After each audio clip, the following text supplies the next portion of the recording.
So this is Glory, the green shamrock. This is the one I planted. And this is Trinity, the red shamrock. And this is the one Mom planted. And this one was doing better for like six months. And then it's kind of switched, and this one's been doing better since. But they are now, this is their 1-year celebration of being with us in the Leonhardi household.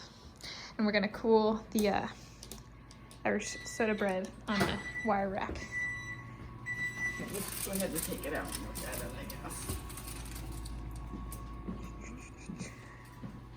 Careful, Shamrocks. Don't touch. What?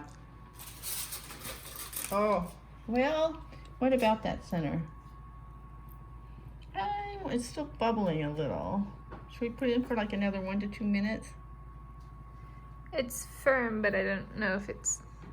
I think we could. I'm thinking we should put it back in first. Just a short time more. Because if it's kind of doughy, not quite cooked through in the middle, that would be disappointing.